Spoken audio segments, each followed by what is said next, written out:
Welcome back to the Convo Couch, everyone. I am Pasta Jardula. And I'm Fiorella. And Johnny Sue is still spinning on those ones and twos. Fam, how do you like my new shirt?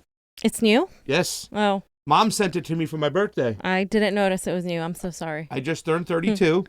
And my mother sent me this beautiful shirt. It's the first time. Ma! Beautiful. Fits nicely. She got the right size and everything. It's a nice color, fam. Yes. It was the second most favorite thing that happened to me yesterday. What was the first? Let me guess. Take a guess.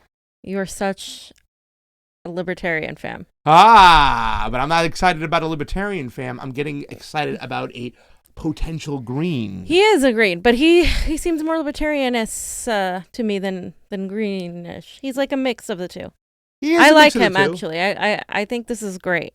Yes, but here's something that people don't understand, fam, is because I think the confusion and the muddying of the waters from the mainstream media is that Jesse has definitely moved towards the Green Party himself. When you look at his policies, what he did in Minnesota, what he was pushing for, yeah, he's still the big-time libertarian where he believes in civil liberties and all that shit, and that's great, and he's anti-war AF. No one calls out the deep state like Jesse. We're going to show you some of that stuff. Some of the good stuff you like, too, fam, where he really kind of, like, progressed, where he stood up for Colin Kaepernick, when he was against calling the Washington the Redskins, all that stuff, and his sense of green energy. You know, the libertarians, the biggest problem between the progressives and the libertarians, fam, is the fact that they can't get on board for Medicare for All and a Green New Deal because of their ideology. Yep. Jesse ain't like that. I'm going to show you some good stuff. So let's talk about it, fam, because right off the bat, Jesse the Body Ventura, do you know why they call him the Body? Because he was a wrestler. Yes, he was in the WWF at the time. Now it's the WWE, but back in the days, Jesse the Body Ventura used to wear this, like, these funky pants. He used to have, like, all the, like, scarves on. Like, it was very metrosexual, you know what I'm saying? He used to wear these glasses, and he was called the Body, and he always had this great voice. And the great thing about Jesse the Body is he used to do commentary as well as wrestling, fam. Wow. Wow. John Naughty posted on my Facebook that wrestling is a lot like politics. So maybe I should have watched wrestling because I never really liked it. Well, I've never been a fan. I know you're lacking a little excitement like Jesse, like I am and stuff like that, but these things do matter, fam. He's a performer. Oh, look at those zebra. You know what I'm saying? He knows how to talk to people. There, look at that. Look at the stuff. That's the Body right there. Jesse the Body. He would always have those leopard-colored pants and whatnot. And was it the 80s? Because I feel like that's very 80s. It was the late 80s, fam. Yeah. Don't let everybody know that I'm not really 32. There it is. There's the best one. You see him with the microphone? So he's a performer. He understands, you know, how to talk to people, whatnot. And there's one big reason that he's even more appealing than Bernie and Tulsi is because he's not in the Democratic Party whatsoever. Yep, that's appealing. He is anti-establishment AF. Even he wrote this here in the article. It says, I haven't filed anything yet. I authorized a letter of interest that was sent on my behalf to the Greens, and I'm testing the waters for a Green Party nomination, he tweeted. I am an independent. So even though he's kind of trying to be a Green, he's telling you, I am an independent. I am not a Democrat or a Republican because I know they're not the solution. And fam, he's had this attitude for a long time. People think that he ran as an independent in Minnesota. He didn't. He ran under the Reform Party. He was a Reform Party candidate, which was Ross Perot's party. Do you have anything to say about this statement or the fact that he is anti-establishment as AF, and your thoughts about this element that he's even a little bit more appeasing than Bernie and Tulsi? Do you buy that kind of, or no? What do you think? I mean, I think he's not a politician, and I think that's refreshing.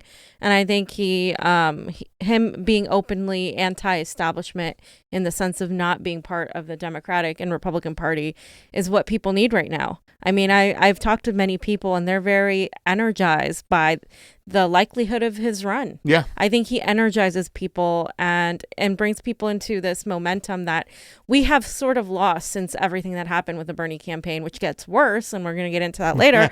But we need that anti-establishment, leftist, populist, but also kind of libertarian or all-encompassing. That's kind of like the campaign in a way that I wanted Bernie to run. It's kind of what he was running in 2016 a little bit more than what he did in 2020. And so I think a lot of people are excited about this. I honestly like him probably better than the majority of the candidates in the Green Party right now. And I, personally feel like the Green Party is very disorganized. And I voted Green in the last presidential election. I voted for Jill Stein, and I really like Jill Stein. But at the same time, I do feel like as a party, they need to get their shit together. Yeah. So. Well, I think that's really, it's kind of like the signal he sent that, listen, I am an independent, even though I'm looking for the Green Party nomination. He's not going to capitulate to the Green Party and all their bullshit, all their dysfunction. And don't get me wrong, I don't want to talk mean, because ideology-wise, they're great. I think they're like good Democrats. Greens are what Democrats should be. Yeah, exactly. If they follow their own charter. He even says, I'm an independent. The Green Party has to make a decision right now. Are they going to capitulate to Jesse? Because there are so many possibilities. Do I think he can win? I'm still not at the point where I don't know if he can win. I know he can catch fire because, once again, he's a public figure. He's been on Rogan several times. He's known. Independents love him. He did have that libertarian mindset. Mm-hmm. It's the choice of VP, which I think will either decide to either put him over the top or not. The treatment by the both parties, will they let him on the debate stage? Because I think Trump, let's let him on. This is showtime. But do you think they'll let him on the debate stage? I don't know about that. And I also don't think he can win, not because he couldn't have the support, but because, as you know, we lived in a rigged system and the elections have been rigged. It's much harder to rig a general election. Yeah. But that doesn't mean the powers that be are going to let someone like him, who's so anti-establishment, easily get get to the top. And I just don't buy it. Until we reform our whole elections, I don't buy it. However, I think it's important to support somebody like a Green or a socialist or whoever you want to support to send a big fuck you to the establishment, because I'm so done with the Democrats. I mean, if you continue to vote for the Democrats, you are literally voting for abuse. You are somebody that likes to be abused, and you are insane because you think you can keep doing the same thing and expect different results, and nothing's going to change until we stand up to ourselves. And I feel like the Democrats are arrogant. We have zero leverage because we always vote for them no matter what they do. So I think as somebody that, likes what he has to offer, or whatever the Green Party has to offer, or whatever any other party has to offer, by all means, support him. He understands how to use these parties as vessels. He used the Reform Party as a vessel, Ross Perot's party. But the thing about Jesse Ventura that he's great, he's not going to capitulate to partisan politics or any type of bullshit. In fact, if he doesn't like what's going on, he bounces. And he bounced halfway through his term as governor in Minnesota from the Reform Party. Because why? They wanted to put forth Pat Buchanan as their nominee. And he says, get the hell out of here. He doesn't believe that represents the people or the party, so he left the party, which kind of hurt his, the mechanism of the party was in place in Minnesota, so it hurt his chances of running again, and he decided not to. But there's a lot of great things he did in Minnesota, very progressively, and I'm going to talk about it. I do want to point out that he did have a relationship with Donald Trump. I think it's time we kind of point that out right in the get-go. Yes, and that's what kind of makes some people be like, oh, he had a relationship with Donald Trump. But a lot of people forget that Donald Trump was not a politician for that long. I mean, he was a reality TV star before that. He was just a very wealthy man, and he was a Democrat. For many years, Donald Trump was a Democrat, and he had friends that were also along those lines.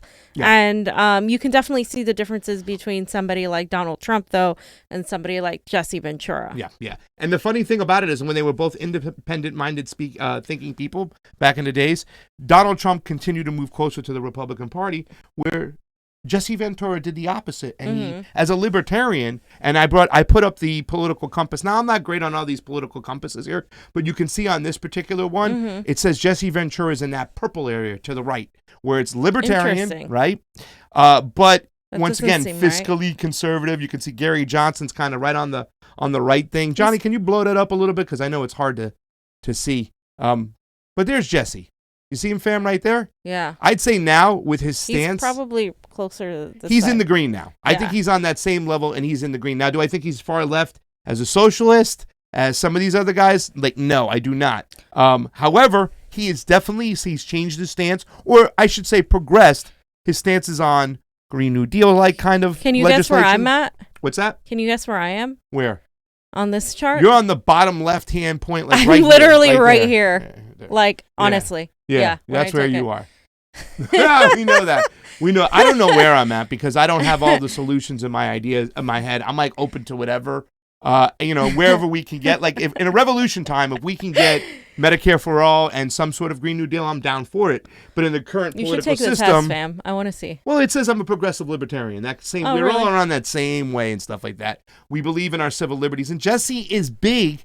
There's nobody who's going to stick up for Julian Assange and Edward Snowden like Jesse Ventura. Nobody. He believes that the media should be the fourth branch of government, and he's strong on that. It's supposed to be. Yes.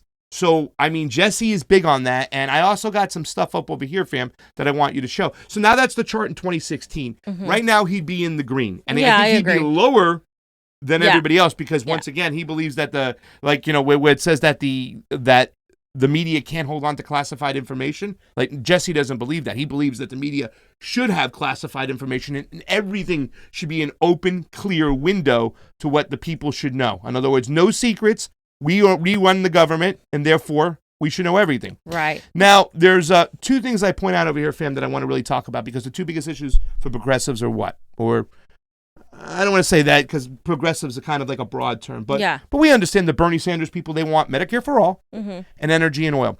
So now what I have over here, fam, is his issues page, and this is grabbing from quotes, because here's the thing, Jesse's one of those guys who's out there who's speaking all the time, he's talking all the time, he's debating all the time, so it's really, really hard. John, if we can go down to the healthcare part, these are all the issues. I employ people, go to this page. This is from when? There are everything collected of something he said from 1998 to 2012, I think. Oh, okay. So these are all different, while he was in office, everything he said. So we're on the healthcare part. Now, if you just, let me get to it myself. The good thing is if you click on right here what he says. Sorry, John. Healthcare. So I click on the 13 quotes, and this gives you like an overview, whatnot. So you can hear his rhetoric. You see what he's talking about. 5,000 die yearly from preventable foodborne illnesses. 1948, all these tests. Treat anyone. The doctor is a humane right. And that's the one I like to look at the most, because it says right there, are we that selfish that a nation where healthcare can be such a divisive issue? Where's the mainstream America today? To me, the doctor issue is a human right. I don't care if you're an illegal alien or whatever. If you're sick, you should be able to have treatment. Yeah. So you can see, fam, the ideology, like I said, you know what I'm saying? And he also, the Minnesota supports Minnesota Care Act, which is the tax to pay for the uninsured. So if somebody's uninsured, there'll be money for them to get health care. And he pushed for these policies while, he was in office. And he also talks about a lot of stuff, preventative, health care. And what's the other one right here? Suicides, talking about, going to get mental treatment. He was always big on mental treatment. He saw a lot of wrestlers around him kind of go crazy. He was close to Benoit, who killed himself. So this guy has kind of really evolved, and he really cares about people. Do you have any thoughts as far as, because you're a Medicare for All person, right? Mm-hmm. Bottom line, how do you think the Medicare for All people will take a guy like Jesse Ventura? I mean, I think at this point they would welcome him, even if it's not exactly what Bernie Sanders said, because everybody is really disillusioned with what's happening right now. Mm-hmm. That I think it would seem like, wow, a breath of fresh air. It would seem like somebody that's willing to really fight and take on the establishment, and has very similar ideas to a lot of the progressives. I would say he's close to a socialist libertarian aspect of that line. And I just labeling for the sake of understanding where we're coming from here, because if you are a libertarian, you want people to have their civil liberties, their freedoms, but the socialist part is the one that wants everybody to be taken care of by in a system that takes care of people, but is not intrusive to the point where you feel like it's authoritarian. So there's like a fine line between that. A lot of people say socialist libertarian is like a contradiction, but it's actually a real thing. Do you believe in duplicative coverage? Is that what you're saying right now?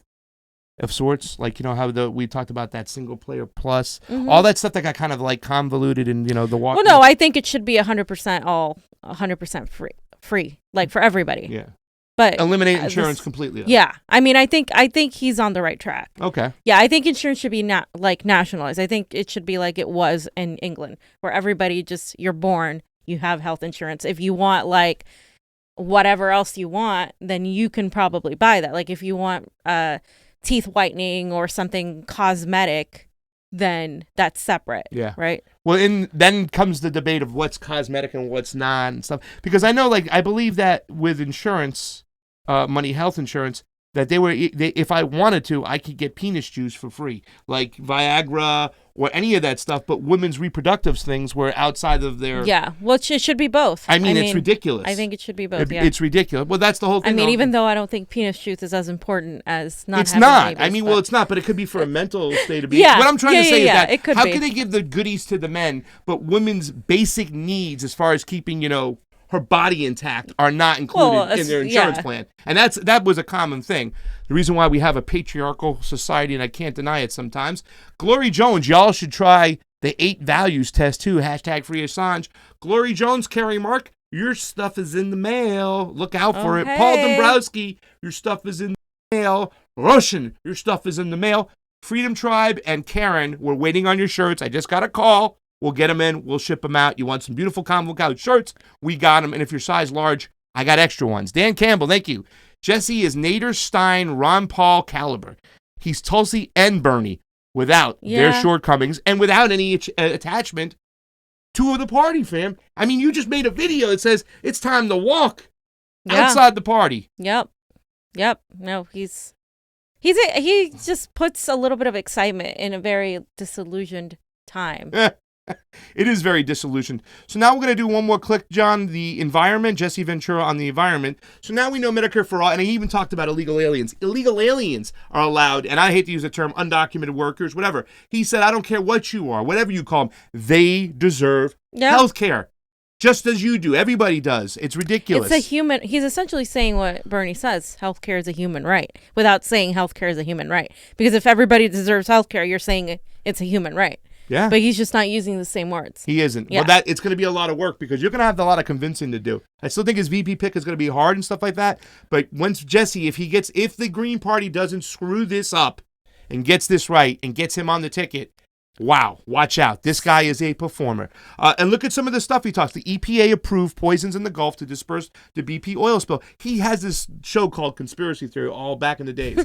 where he wrote the book, 63 Documents the United States government doesn't want you to read. Yeah. Talks about how the United States government classifies everything. Yep. And everything's in the shadow. Well, he always speaks out about this stuff, and he talked out about what BP did in the Gulf.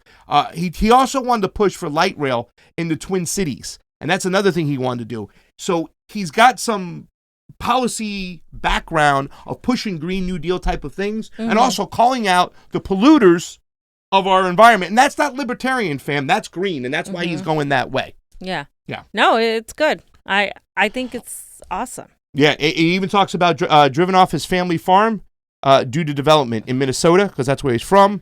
And the way he puts these things is actually, language is actually good to get people that are conservative without realizing what they're voting for. Because that happens a lot in the Midwest. Like when it comes to co-ops, a lot of these people support co-ops, but it's not called that. It's called something else, and they don't know that that's what they're supporting. It's a socialist thing. He also said he entered the mayoral race because of his water drainage issues.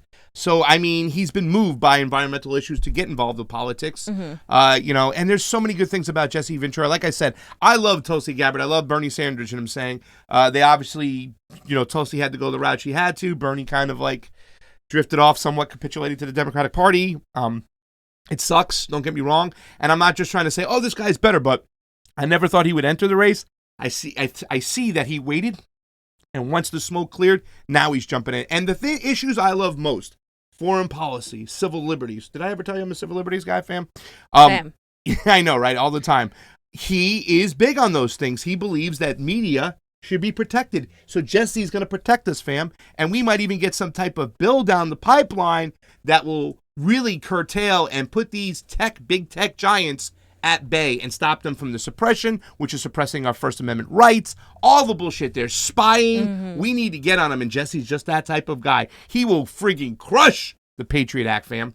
However, for him to really, this is a beauty pageant. This is who's the popular guy or whatever stuff. This is not really the presidency. Is not about the nuance of the policies, whatnot. It should be, and some people will be persuaded. But a lot of people will also be persuaded by who he picks as a vice president. Now, I'm going to tell you who I want him to pick right off the bat. I put this thing up there. Do you think Tulsi, she said she wouldn't run for president, third party. She should I don't want her to be the vice president, fam. I kind of put that up there to stir a little ruckus. You know why? I think she wouldn't pull from a different base to put him over the top. You know who I want him to be president?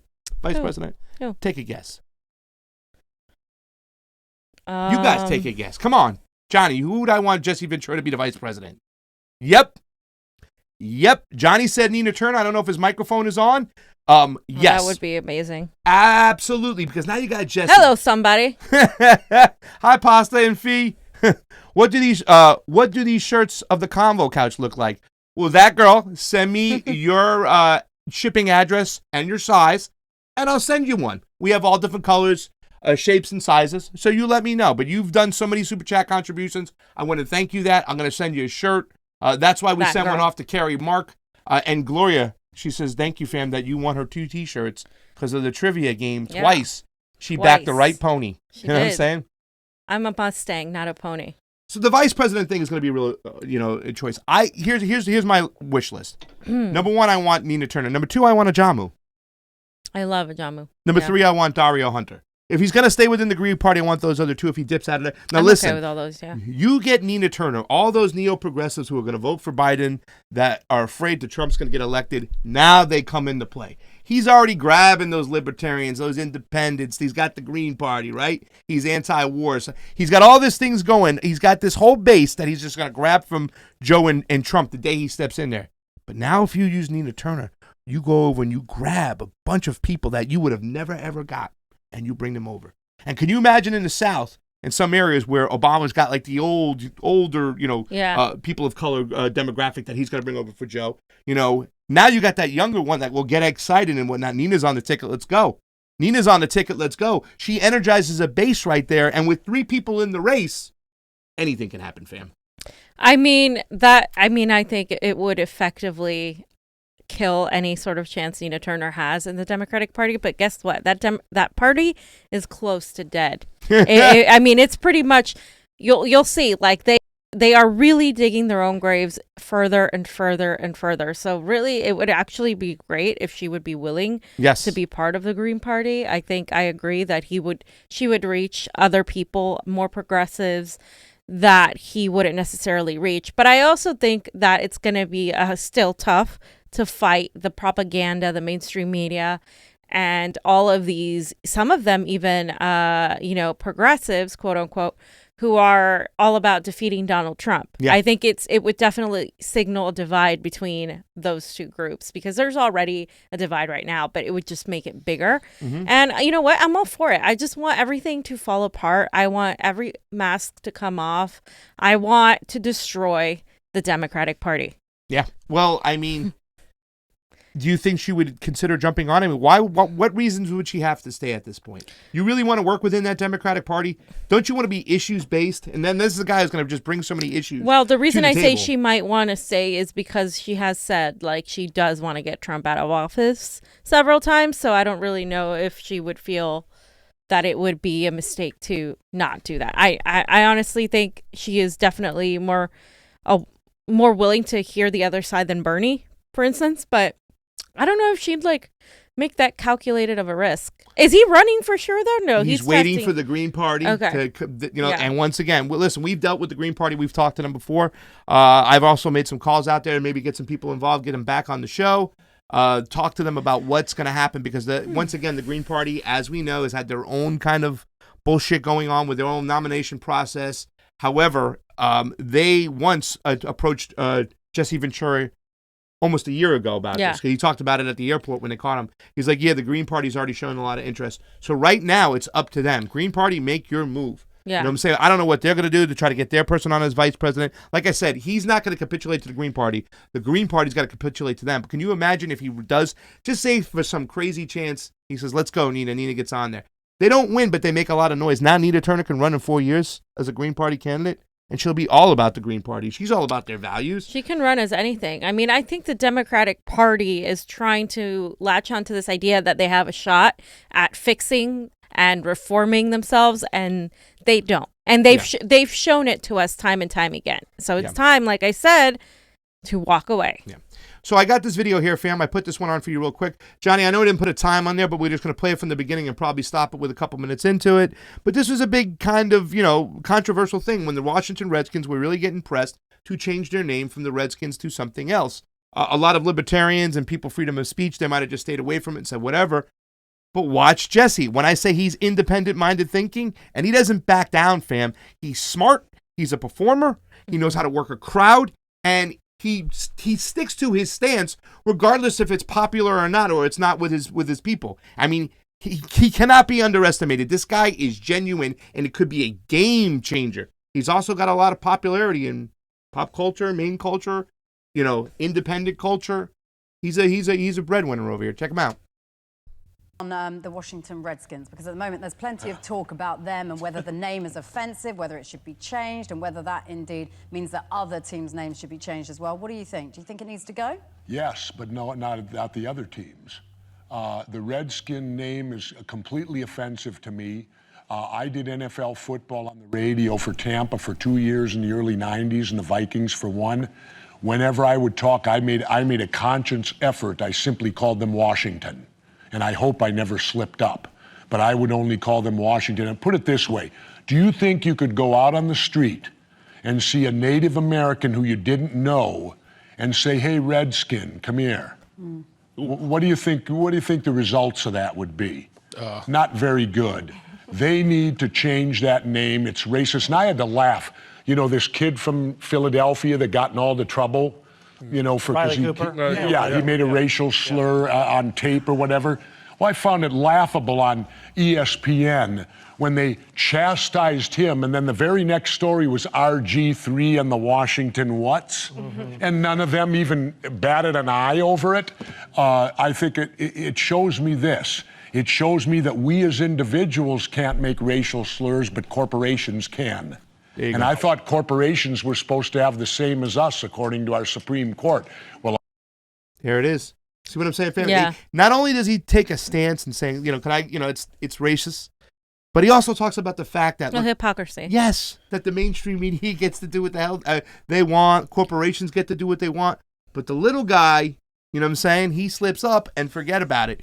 Because with Riley Cooper, a lot of friends with him are saying, it was the end talk, I'm not going to excuse it, but the fact that the the corporations go. They're allowed to do whatever they want, but the little guy is going to get attacked. And he's a football player, but still, it's kind of messed up. I have one here, fam. When I told you guys this before, here's another one. I'm trying to get you Team Jesse, fam. I talked about the Washington thing. He stuck up for Colin Kaepernick.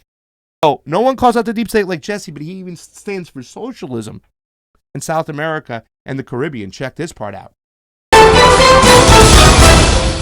I've never met Chavez, but I will make this statement. You go. I watched Oliver's film this weekend, and I think this film should be mandatory viewing for every high school senior in the United States of America. That's how strong I feel about it. Because the key to Oliver's film is not Hugo Chavez. The key to this film is the lying manipulation of our mainstream media and how they flagrantly lie to us. And I'm a person that knows the experience well, being an independent. Do you think they've conned Connie Mack? I think Connie Mack is going, off the U.S. media and what they tell him, because I would ask Connie if he's ever been there. Has he met Mr. Chavez? I've been to Cuba. I've met Fidel Castro over the objections of the Bush administration, where Otto Reich had the gall to say we were going down there to sample the sex trade, which I asked for an apology and never got. Connie, do you know Chavez? No, I don't. But for the governor to suggest that this should be mandatory for all of the our students, again, it's shameful. I don't know where you are. I don't understand what it is that's in your mind when you want to subject our children to the thoughts and ideas of someone like Hugo Chavez, that again supports the FARC. So we should practice censorship? Your advocation is censorship? No, your advocation. We shouldn't allow our kids to see what goes on? One at a time. Governor, your advocation is for is called knowledge. One at a time. Governor, you are saying that you want to make this part of the curriculum. Are you kidding me? What happened to the greatness of America? I mean, I don't understand. I really don't understand this, Larry. That you tell me people out what there, happened to the greatness of our media. This type of how about when our media used to be the fourth branch of government? Our media was there to be the check of watching the other three. But our media today, mainstream, is not that, Larry. Okay. They are bought and sold. I'll give you examples. When I was an independent governor in Minnesota, I wrote my autobiography. So, yeah, he gets into it. But do you see what I'm saying, fam, this guy? He's not afraid to take a stance. It should be mandatory to teach this in school. Like, I mean, to say that 10 years ago about Hugo Chavez, and then, of course, with the exceptionalism, here comes the Republican congressman with the exceptionalism, the nationalism. Oh, well, how dare we subject our kids to it? Oh, so you want to censor them. You don't want to see what's going on in other countries. And did you notice him keep continuing to talk? And he'll do this a lot. He'll be like, hold on, whatever. He's got that Trump-esque, like, hey, you ain't stopping me. I'm going to get my word in. That's it. And I know it kind of might seem petty to some of us who are in the bubble and whatnot, but to the mainstream, a lot of people like that and respect that because they're going to look at him as a genuine person who's going to say what he has to say. He doesn't care who tries to stop him. He was sticking up for I think Hugo people Chavez. are hungry for somebody like that that's not Donald Trump.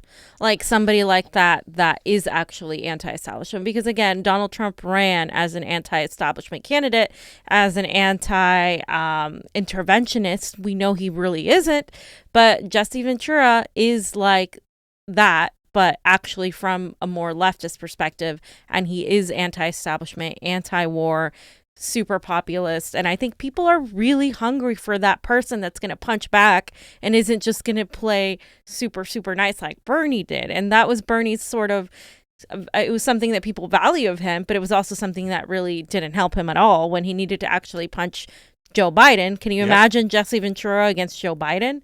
I mean, he would destroy him, but with validity, versus Trump would destroy him with like comedy more so. Well, no, it's gonna be interesting to see how if in fact they did get on the debate stage, how it would be and how they would go at each other. It'd be kind of cool. Magnetic, does that say perturbation? Perturbation, Pertur, perturbation. Perturbation. Thank you. Fox Labels. What are your principles? # solidarity. Poopy Cakes, one of my favorite names out there. Thank you for the super chat contribution. Poopy Cakes, it is always appreciated on the couch. And listen what Poopy Cake says. Getting chills. Jessa, Jesse and Nina 2020 fam. Getting chills. Listen, I would love that combination. Wow. Nina Turner, what she would do for her career.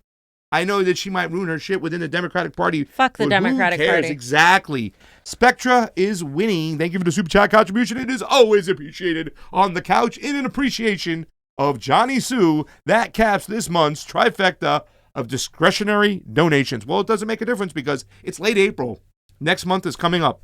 May is right around the corner. Sorry about that, fam. If I got you, thank you for the super chat contribution. That is very nice. Thank you to Johnny Sue, who's always handling the ones and twos. Fam, I got 2 more videos and we'll get on to your next topic. I got to show you this one because we talked about, so now I showed you a video of him sticking up for the Washington, you know what, Red, you know what. He talked about Colin Kaepernick. I showed you some of his social issues, how he's been progressing left, light rail in Minnesota, talking about the military-industrial complex polluting the air and the water. He got involved for those reasons. How he's moving to Medicare for all of sorts. Undocumented workers should even get it. Well, we know how he is about calling out, the deep state, right? Well, let me show you one of my favorite videos of him calling out, questioning our government. And he uses examples. He wrote a book called 63 Documents the United States Does Not Want You to See. The government doesn't want you to see. This is one of my favorite moments. Let's start this from the beginning. It's about 2 minutes. Watch how they get into it, fam. This guy does not back down. To be totally just, you believe that Dick Cheney, George Bush, and the whole administration should be prosecuted for their acts? Governor Jesse Ventura is with us. But if that is the case, then we should prosecute. We should have prosecuted Harry Truman. Should have prosecuted Abraham Lincoln. Should have prosecuted Franklin Delano Roosevelt. Are you for that? They're dead. But if you talk about justice, they're dead. So if they weren't, would you prosecute reality. them? You're giving me a hypothetical that's bullshit. I'm giving you a hypothetical because you're making up Rosie O'Donnell-like scandals that says that 9/11 was an inside job. Well, why are you not allowed to ask anything about it? No, why, when concluded. you approach the government, I approach the government. I read everything possible. I watched all the hearings. You're right. I haven't read. You looked at my reading list. Have you read the 9/11 report and you think it's a piece of fiction?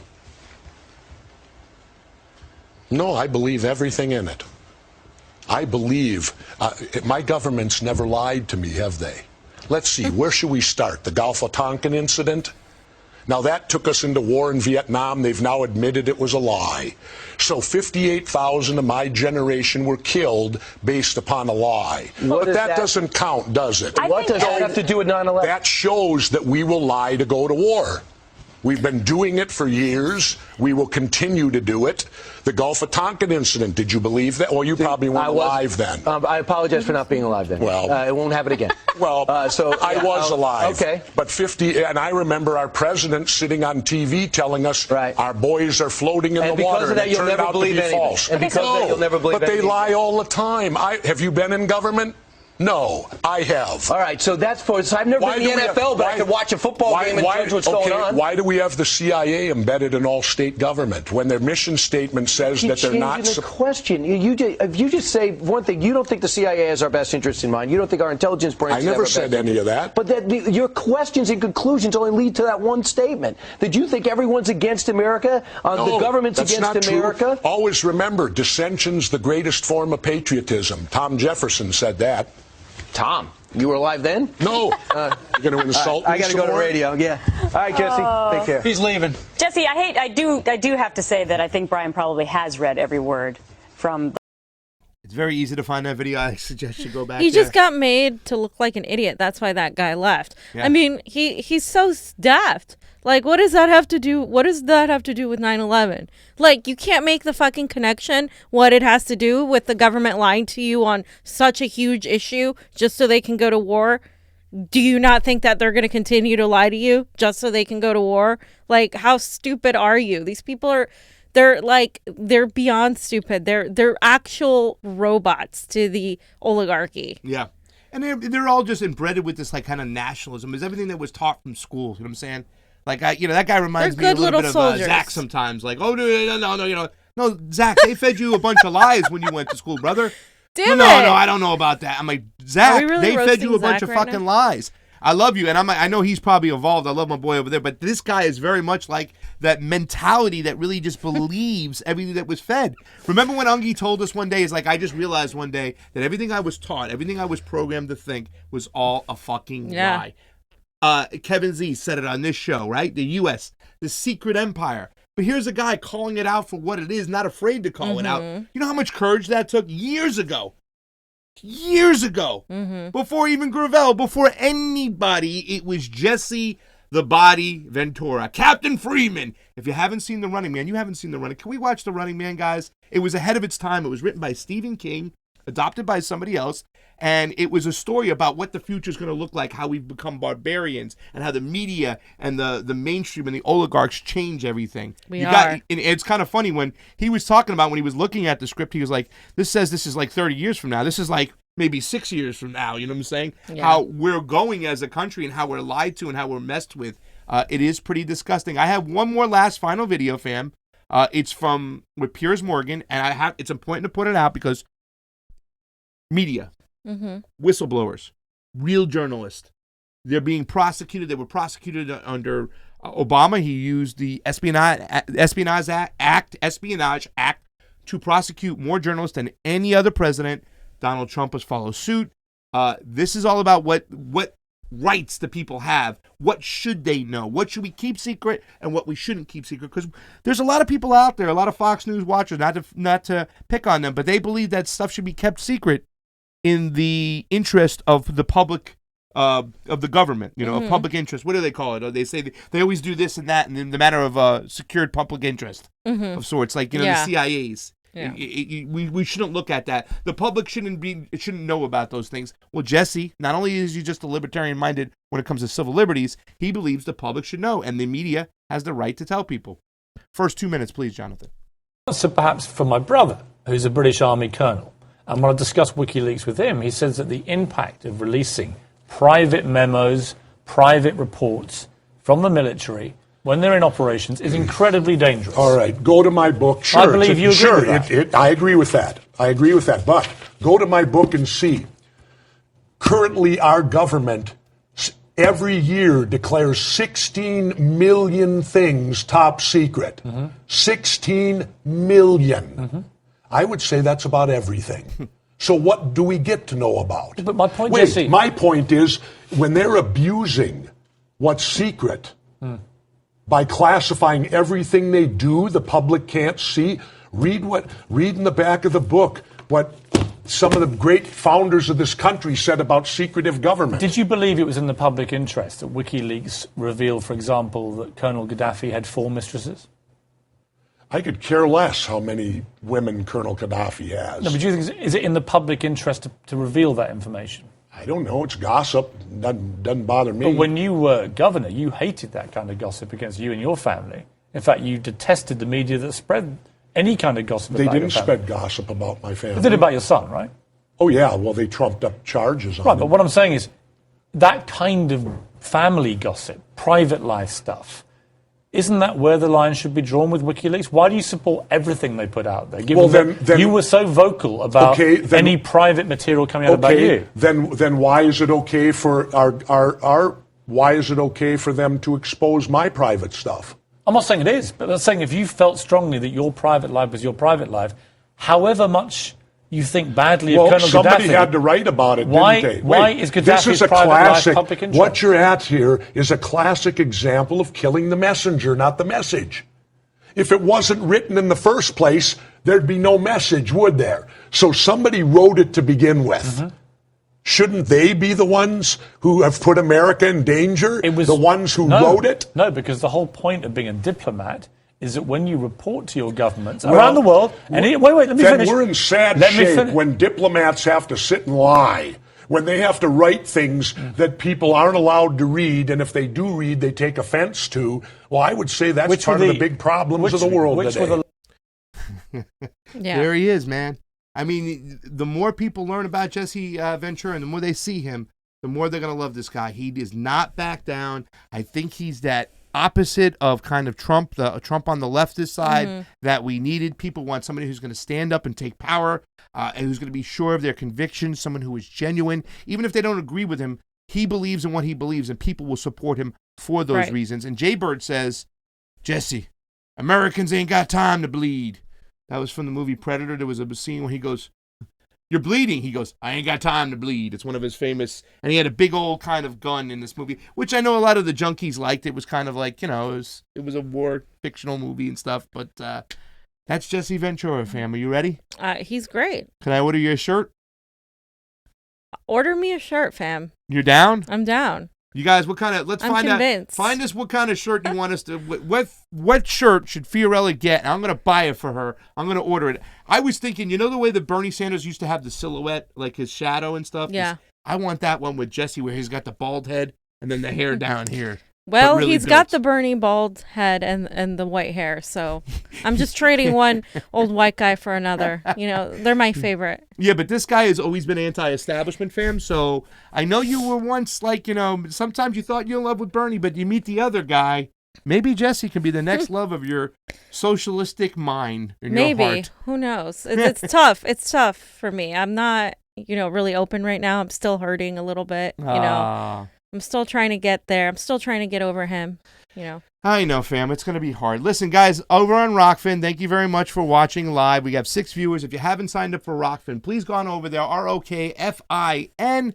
Sign on up and get an account. If you can afford to endorse us for $9.99 a month, you got that governmental check yet, that unemployment check, then please go ahead and spend it on the CONVO couch. We love it. We appreciate it right there. CONVO couch. Fam, let's talk about your favorite, Hillary Clinton. Okay, so... Your fave. So Joe Biden, of course, had a little women's town hall. Oh, Jesus. And his special guest was Hillary Clinton. Oh, Jesus. Hillary Rodham Clinton, who we thought maybe would just go away for once, but she decided she's here to stay. And she posted this earlier on Twitter where she says a little hint about who the surprise guest will be for Joe Biden's 3 p.m. Eastern town hall today. Jesus. She's excited, and there's Obama. There's the crew, fam. Biden and Clinton. The what band. A wonderful administration, full of bombs, death, wars, transfers of wealth into banks and corporations, deregulation, evictions, drones. I mean, it was just a wonderful bank time. Bailouts, terrible regime change in Central America. It was just wonderful. We saw he died. And we just want it back, right? Yeah. Because can you imagine if Joe Biden made Hillary Clinton his VP? By the way, the next picture shows Joe Biden saying "I'm with her" in a twist of words, and it's on the doc, Johnny. It should be right below it if it's refreshed, but if Joe not, Biden it's okay. It's right there. I'm with her right there. Yes, he says I'm with her. And it's just funny to me because these people are literally what caused Donald Trump. Like the dissatisfaction, the disillusionment, the disheartening is what caused Donald Trump. It's also what caused Bernie Sanders, the surge of Bernie Sanders in 2016. People are so done with these three that they literally when they screwed Bernie in 2016, they voted for Donald Trump, a lot of them, or they just didn't vote. And so what they're saying here, this is how psychopathic the Democratic Party is and how stupid at the same time. What they're saying here is we're just going to get the team back, or we're just going to, these are our friends. This is the Democratic Party right here in a nutshell. Hillary Clinton, Obama. Biden is just a corpse right now that they're manipulating. Really, the Democratic Party is Obama and Hillary Clinton. That's it. And Bill's got some pull in there too. Well, yeah, of course, the Clintons. Yeah. But it's really, a lot of people are scared. But I think if he did make her his VP, you would see people enraged, but you would also see people be extremely okay, this is the last thing for the Democratic Party. This is the last nail in the coffin. I don't understand how they keep going back to the wishing well of the Clintons, fam. You know what I'm saying? I texted a friend the other day. I'm like, hey man, what was up with that Bill Clinton meme that's going on there? And it's like, oh, it's just a meme where you can put your records in and whatnot. And I'm like, listen, I'm not trying to be controversial over here, but why is anybody still kind of glorifying any of the Clintons? I mean, what do you need from him. How many times does he have to go to Epstein Island? What do you need to catch him? You need a picture with him and a 14-year-old girl in the bedroom? Apparently. I mean, what do you need at this point? It's kind of gross. You know, and I don't like to use that word, you know, with some of the neoliberals, the way they use their gross. No, this is really gross. This is pedophilia. This guy is guilty as sin, and I'm not just spitballing over here. There are so many links to him and Epstein. It's just it's ridiculous. That's why I was completely done with Elizabeth Warren when she was walking around with Hillary Clinton. But these people, they don't even care. They're shoving the shit in your face. These people need to be in jail. All of them. Not being out there trying to regain the most powerful positions in our world. Mm-hmm. It's disgusting, fam. And I'm not with her. They talked about ice cream in their little live stream. I don't know. Maybe they got the idea from Nancy Pelosi. That didn't backfire enough for them? These people don't care. No, yeah, they don't care. I mean, the whole time they were just talking about platitudes. It was really nothing. Yeah, I listened to the whole thing. They were only talking about platitudes. Yeah. I was listening to see if they were going to make her VP. Yeah. What do you think? She just endorsed him. They're right testing now. the waters. She just endorsed him. Yeah. They were talking about I think they are women testing. And healthcare frontline people. Yeah. And I'll tell you this much. I didn't put it in the thing because I really didn't want to get to it. But Jayapal. Oh, yeah. Just shut the F up. I have a video coming on that. Just shut the hell up. She made it her pinned tweet. That's did my she whole. Make it her pinned tweet? She did. She made it her pinned tweet. Are they making her do this? People are saying she had to do this, or no. I'm sick and tired of hearing that they had to do this anymore. I am so sick of that. Run, too. Jesse, run. Yeah. The other thing about that stream is that it's got a majority downvotes.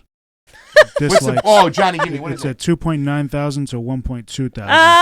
I'm surprised YouTube hasn't scrubbed that yet. No, and I took a bunch of screenshots while I was watching it, updating hilarious. The dislikes. Yes. It was just, the dislikes were higher the whole time. That's hilarious. Did we get something on our page just now, John? Please, Joe, make her your VP. Just try. Cool. You'll see how much Donald Trump wins by, because it would be giant. And then also they were showing it on ABC News. Like, they showed the whole thing, right? But they never do that with Bernie's. Yeah. No. Right. Anyways, they showed the whole thing, and the live chat was there, but it was limited. So it's invite only. It was invite only to chat. Really? Just like weird, the Democratic Party. I've never seen that on YouTube before. They have to separate the plebs from the real elites. I'm so sorry. Even when you're watching virtually, they have to let you know you're not good enough. You don't have enough money. Did you want to play a clip of that real quick, Johnny, or no? No. Tony watches closely, who is also on our ROKFIN. Tony, thank you for the super chat contribution. Is always appreciated on the couch. Did we ever get Tony's address and a size for a shirt? Tony, hit us up on the CONVO couch at gmail.com. Give us your size, give us your shipping address, and we will send out a beautiful shirt. Thank you so much. We promise we won't give it to the deep state. We promise. Tony is always cool. He was always on our ROKFIN as well, and I saw him over there before. He says, is this a live video? Yes, it is, Tony. And you get a shirt. He gets a shirt. She gets a shirt. Then green with weed leaf for fee. How do you feel weed? about that, I whatever. Yeah, anything with weed. Tiberius Monk 84, thank you for the super chat contribution. Is always appreciated on the couch. What up, Pasta and Fiorella? Hope you all are well. We're doing better with your love. Thank you so much for that super chat contribution. It's hot, guys. It's hot. It is hot, and y'all are making it hotter. Jason V, thank you for the super chat contribution. It is always appreciated on the couch. Did y'all see Biden's latest dementia moment? Oh, no, I did not. He rambled out. There's just so many. Economic intercourse. Oh, yes. Freudian slip for what the elites call their sex tourism. What did he do? Yeah, he was rambling a lot in that live stream. He said economic intercourse when he was talking. Fiorella, I think Tiberius Monk made this super chat contribution for what you said. Thank you for the super chat contribution, Tiberius 84. The Monk, weekend at Biden's, the walking corpse of the DNC. Well, let's really stick the needle to them. Let's get Jesse aboard. Man, if Jesse gets into this, this guy is going to catch fire because he'll say, shut up, Donald Trump. You're talking to Captain Freedom over here. I would love to see it. I would honestly love to see it. Okay, so you guys, I have been on it as far as another one of your favorite. The autopsy of the Bernie Sanders campaign, and Pasta's here for this one. He wasn't here for the last one, but he's here for this one to kind of tame me up, because this is something that Pasta and I, the entire MCSC network, the majority of people that we know here have been talking about since 2016, actually. 2016, we saw Jeff Weaver be a problem. We thought he was not going to be involved in the Sanders campaign. Turns out he was involved as a top advisor, off the record, off the books, but he ended up having Bernie's ear most of the time. So it turns out that Jeff Weaver is behind a consultant-led super PAC called A Future to Believe In. And Robledo actually had broke the story about the woman, Laura Haggard, a few days ago. So I'm just going to go over this because this is kind of scary, because this is just cementing how the Bernie Sanders campaign, I believe, was entirely co-opted at its core by the establishment, right? So former Bernie Sanders treasurer, her name is Laura Haggard. She heads this Future to Believe in PAC. She's the treasurer of the Bernie Sanders campaign. In fact, she also worked as a consultant for Joe Biden and Michael Bloomberg. And she, of course, got her latest job as a treasurer for the Bernie Sanders campaign. This is her firm, Blue Wave Political Partners. And she has been paid thousands of money to work for all of these three people. Now, this is her biography. That's her picture. Nice picture, fam. She has 18 years of political experience in election reporting and compliance, along with 22 years of accounting experience for both nonprofit and corporate. There's a few of the people she worked with, Mikey Sherrill, Stephanie Murphy, and several other people, CEOs. But let's look at the numbers here. This is the FEC, and we love FEC here at the Convo Couch. Open secrets, thank you. And so there's the Bernie 2020, but you also see Biden, or Mike Bloomberg. You'll see Bernie, Mike Bloomberg, and then you see Biden right down here. So this is all her doing right here. Jesus Christ, and the Bernie Sanders campaign, of course, by default, is associated with this woman. And there it is right here, Laura Haggard, partner at Blue Wave Political Partners, LLC. And what does this mean, that this PAC? Well, the PAC basically is a sort of, it can't directly coordinate with the candidate, but they can spend millions of dollars advancing Biden's campaign through this PAC and trashing Trump, because that's the point of the PAC, is to advance Biden's campaign and trash Trump. And Jeff Weaver used A Future to Believe In, which is the Sanders motto from 2016, to make this PAC. Guess what? There was a reporter from the New York Times. He got in contact with Jeff Weaver, and Jeff Weaver said, oh, yes, Bernie Sanders is not okay with me making this PAC. But guess what? It's too late, because he made this PAC, but guess who else is making PACs? A lot of the people in the Sanders campaign are making PACs. So wait a second. So when was this PAC made? This PAC was made last week. So it's a brand new PAC? Brand new PAC. This one is brand new. The one that the woman, the Blue Wave PAC, she's had for a while. Okay. Yes. But why does he always have these connections that, I mean...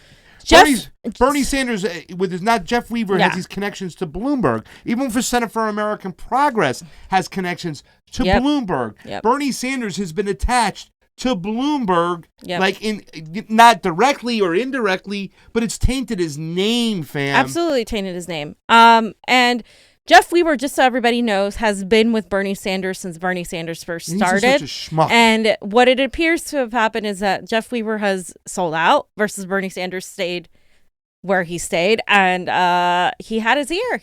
I mean, this is something that it's still a bit of a mystery, even to the people closest to Bernie, because Bernie just does not seem like he's a good judge of character. And I don't even want to focus on Bernie right now, because before I focus on Bernie, I need to break down exactly how bad this is, because it goes deeper than that. So the New York Times, of course, confirmed this, because Robledo has spoken about Laura, but then the New York Times confirmed that, yes, Jeff Weaver was behind this PAC. And it gets worse, though, because I did a little thread over here and where I broke it down, and people are probably going to get pissed off. Oh, well, what can I do? But here's the thread. And it says, just breaking it down for you guys. Jeff Weaver was behind the PAC. Laura Haggard was a campaign treasurer for Bernie 2020, also worked with Bloomberg and Biden, which is a big no-no. Chuck Rocha, our favorite person, was on Rising yesterday. And this was happening as New York and Ohio removed Bernie Sanders from the ballot. And instead of talking about that, he was talking about his new Super PAC, his new little PAC he has called Nuestro PAC. And it's a Latino PAC to get all the Latinos. And, you know, as a Latino, I am actually, you're aboard, right, I am so on board with the establishment Latino takeover. But down the line, let's go down the line, because there's been a lot of talk of the California people, right? Jorel Varela, who was a California statewide field director for Bernie 2020, worked with Anthony Rendon, who gutted single payer in California. Louis Myers, the LA field director, created a PAC called 285 PAC, and you can see it right below. There it is, FEC form statement of organization, and this is the 285 PAC, and there is his name right under it, Louis Myers, blah, blah, blah. He's the treasurer. He's the one that created this. Your friend, fam. He is. He's my friend. And then Laura Haggard, of course, what we said before, she was a consultant, and she was involved in all those people. Okay, there's her LinkedIn. But then there's also this other guy, the California state director. My friend.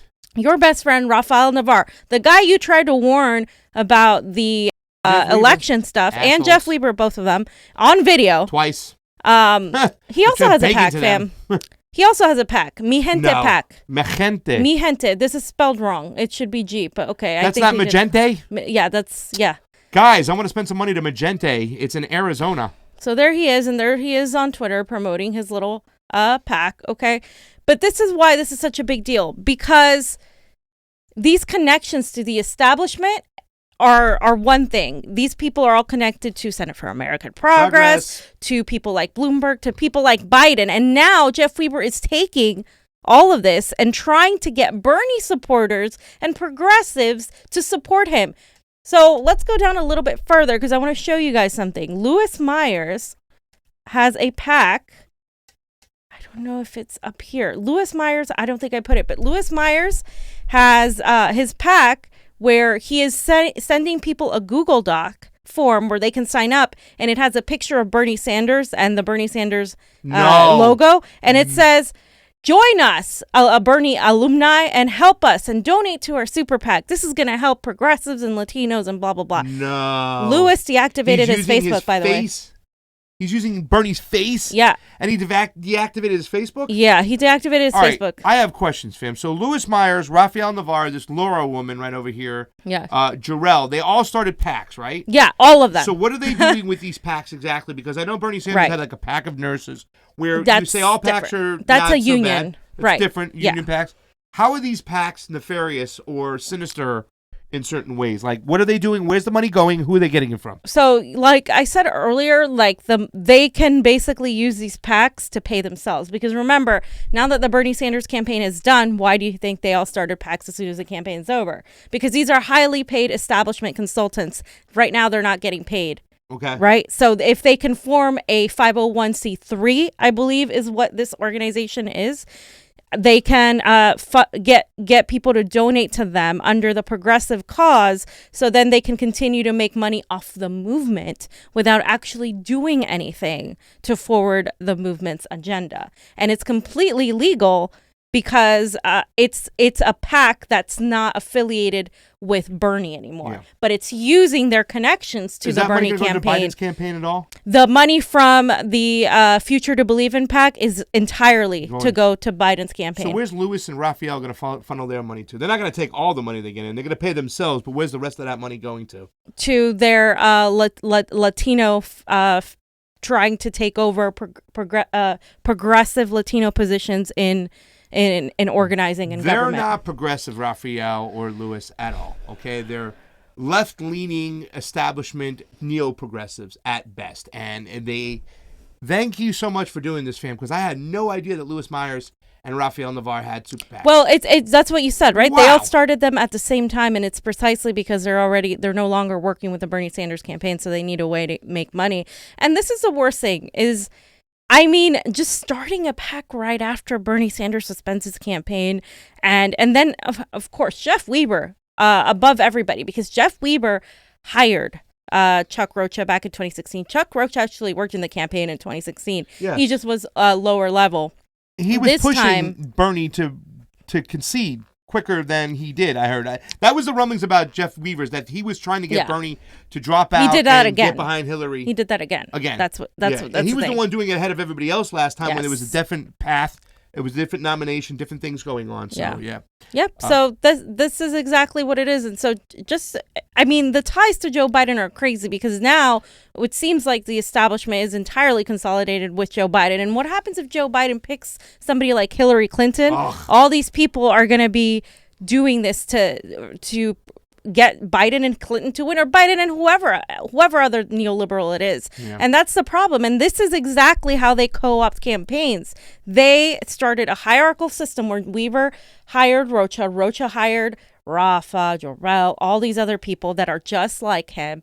And they completely took over the Sanders campaign, did it from top down, hierarchical structure. And that's why we had the situation we had where the grassroots was pushed out. And if you recall, remember the Bernie van. Remember how they said the Bernie van, which was a tool for canvassing, grassroots people and their organizations, they couldn't be seen with the Bernie Sanders campaign because it was a conflict of interest, because they were afraid that they were going to be a 501c3 or a 501c4. Yeah. Now they turn around and actually enact organizations that are exactly that and use their resources from the Sanders campaign to pull these lists, and it's disgusting. Yeah. And we're all aware of it. And guess what? Bernie supporters aren't going to follow Bernie that way. They're entirely done with it. It's disgusting, and we need to expose these people, and we will continue to do so.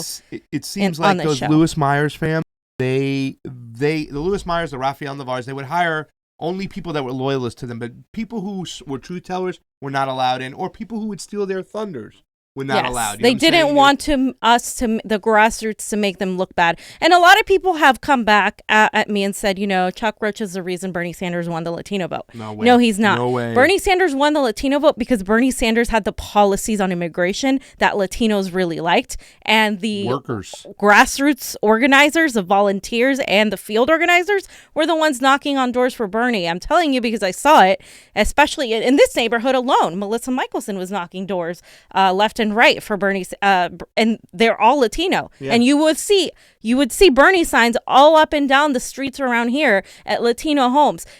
Chuck Rocha didn't get Bernie Sanders a Latino vote. No. If that were the case, Texas, they would have won Texas. Yeah. The way we won California in spite of the election fraud, in spite of the bad management, in spite of all of that, we won California. It wasn't because of those people. It was in spite of them. And that's something that is noteworthy even now, even with all the bullshit we had to go through. Yeah. The fact that we even won is a miracle. Well, I think we won the Latino vote because of people like Carlos Marroquin. Exactly. And I'm not going to speak for his treatment, but that's the thing that really made me open my eyes. That didn't just happen here in LA. That happened in Vegas and all these other states and all these other cities where some of the best grassroots organizers were just pushed aside and told to shut the hell up and just do whatever you want to do on your own time, not with the campaign. Tiberius Monk 84, thank you for the super chat contribution, says, I would like a book titled Pasta and Fiorella's Guide to Progressive Activism. Has a nice ring to it. Run, Jesse, run. We are behind you. Hashtag Jesse 2020. Don't as long get as that book ideas. What's that? Well, I was going to say, as long as that book, I got two more super chats real quick. As long as that book is narrated by Johnny Sue, then we have a book. Democracy, please, more Convo cooking vids. Call in show. Call in show. We should do a call in show soon. Maybe we can arrange that where people can call up and we can talk. I like that. Roby Jaggers here. That's our friend. What's up, Roblito? How you doing, baby? Roblito broke the story on Laura a few days ago, and it didn't really get too much traction. And then so the New York Times used a lot of the same data. And finally, people were like, oh, okay, great. So I just want to throw it out there. Like, if you're a progressive, support independent media. Stop waiting on the New York Times to break the story before you believe it. Otherwise, you're a hypocrite. Yeah. Like, why does the New York Times have more credibility? Roblito does a lot of great work, and he has the receipts. Yes, he You look reminds at me stuff- of Whitney Webb. Yeah, He's has like the receipts. MCSE's The Rob Whitney report. Webb. He gets all the deep, juicy stuff. He does a lot of research. He's a real smart guy. He says, thanks for covering my research, guys. Took a lot of heat for reporting it. Of course Glad to have my work vindicated. Thank you for the Super Chat contribution. And Robbie, right? The work this kid does. Did you miss all the crap that I've been getting because of this unleashing of the No, I have I've not. been getting I actually looked at so it. much Yes. hate from people just by talking about this. And that's the thing. Like, if you're not getting hate from somebody, you're doing it wrong. Because these are people just want to put their head in the sand. Yeah. And they don't want to see what happened. We need to understand what happened, what went wrong, so we don't do this again. So we don't run another Bernie Sanders under the Democratic Party and put all these corrupt mother effers into it and do the same thing again. Yeah. Bernie Sanders, like, he was supposed to get rid of those people, and they took him down. They literally took him down. They screwed his campaign. I think he would have had way more of a chance if those people hadn't been in charge. It's I don't know why they were in charge. I don't know why he had people from Center for American Progress in his campaign. Yep. It just There's didn't still make a any lot of people that sense. are going to talk, people that are friends here, that they're just waiting for coronavirus to kind of wind down because they're doing a lot of organizing and activism. But you're going to be hearing from all of these people. The chickens is coming home to roost, like Pasta I saw says. that, yeah.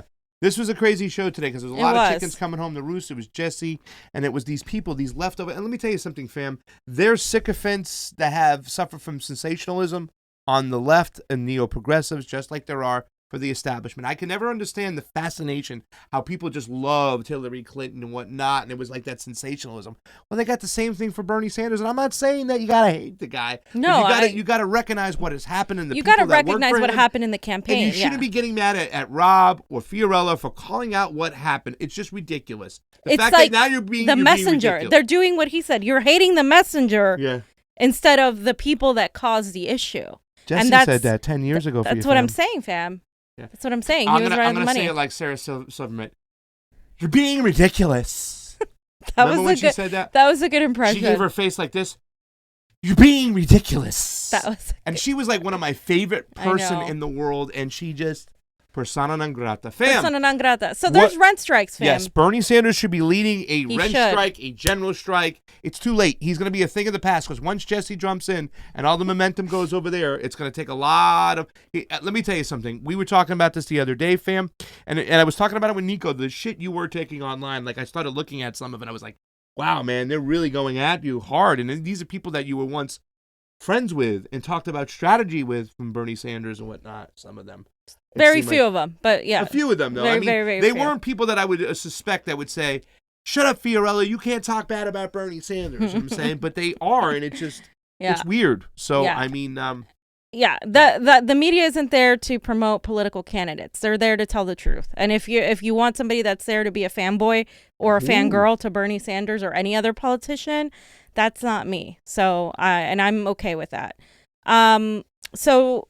Rent strikes, May 1st, Friday. And millions of people are going to do all these virtual actions, or they're also going to do caravans with their cars.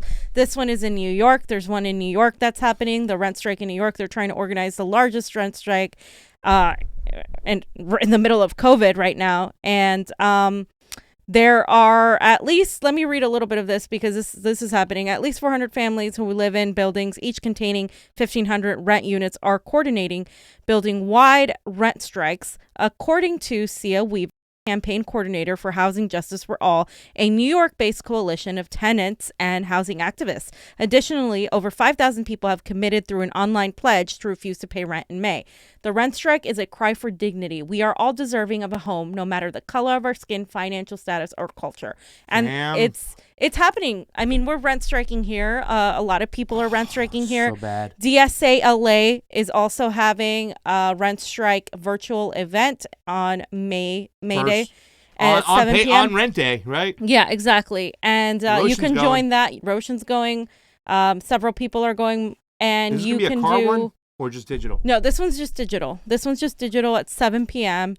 And then Wisconsin, Ashley, and them are also doing the May Day 2020 People Strike in response to COVID-19.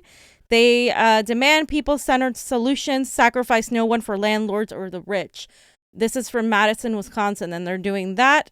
And there's also the link there. It's That's some good art. actionnetwork is the website that you guys can look at and sign up and support them in that way. And that's Wisconsin. And then Seattle is also having their own through the Democratic Socialists of America. And they are organizing their tenants in their buildings in Seattle. Nice. And Seattle, of course, the rents have actually gone up, not to the point of California, but they did go up a lot than before. And of course, they're also dealing with coronavirus. They were one of the first hard hit ones in the beginning. Yeah. And they're doing that. And I know that Socialist Alternative is also, Kashama Sawant has been doing a lot of work on that as well. So. Big ups to Larry Alger. Just spoke to him the other day. He's doing good. Stay safe. Stay healthy, my friend. We know it was hit hard. Fam, in the new bill, guess what? What, fam?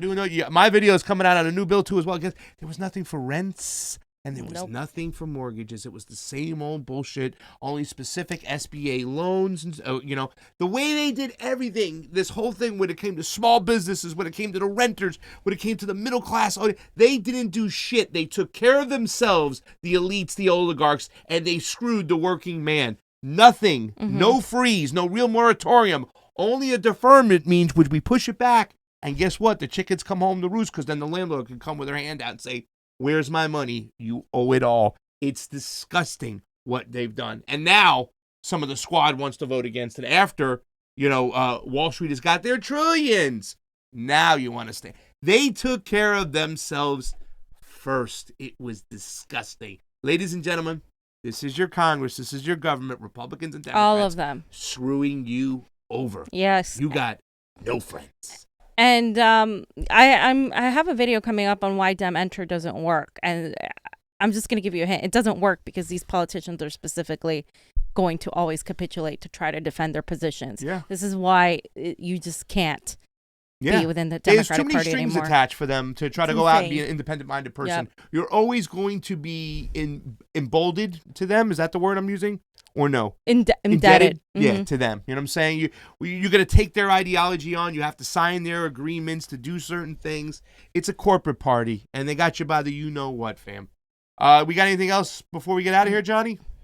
We have another Super Chat contribution from Rebule Rodmule. It's a sticker, SEK. Thank you so much. I don't know what the SEK is. What country is that?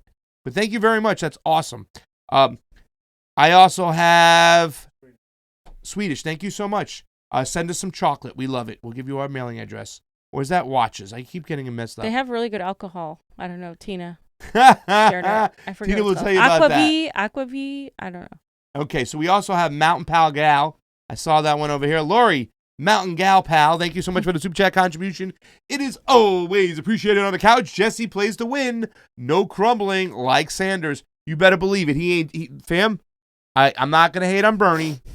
But Jesse ain't no Bernie. He ain't gonna. No, bow he's not afraid. Down he's to not anybody. afraid to be polite to his friend. Nope. Joe. I don't think he's gonna call Joe Biden his friend. He might call Donald Trump his friend, though. Who knows? That'll put a different twist to I that. don't know if Donald's his friend anymore. I think it's a long time relationship is there, and Donald's in a different area, and so is Jesse Ventura. Old Gringo, thank you for the Super Chat contributions. Always appreciated on the couch. We love it here. Isn't Jesse V late for the Green Party ticket? I don't believe he is. I believe the upper heads or the structure behind the Green Party will allow them to step aside. Because I remember when Jill Stein, she said, I'll step aside for Bernie. So I think they can do the same thing. Now, that is the question. Will they do that, fam? We're waiting on everything right now is waiting on the Green Party to make their selection. And once that is made, who is the VP to bring him across the finish line, and will they let him on those debate stage? So thank you very much, guys. Johnny, anything else before we get on out of here? Johnny doesn't have anything. Fiorella, anything else? Nope. We're going to go over and watch Jimmy Dore. He's starting soon. If you haven't joined our ROKFIN, please do. Tony watches closely. Make sure you send your information. We have a shirt for you. Carrie Mark, look out. He did. Beautiful. Oh, there he is. Carrie Mark, we're going to be looking for your shirt. Same with Gloria Jones and our other friends. And Roshan. For Pasta Jardula. And Fiorella. Johnny Sue on the ones and twos. I'm out. See you later, everybody. Bye.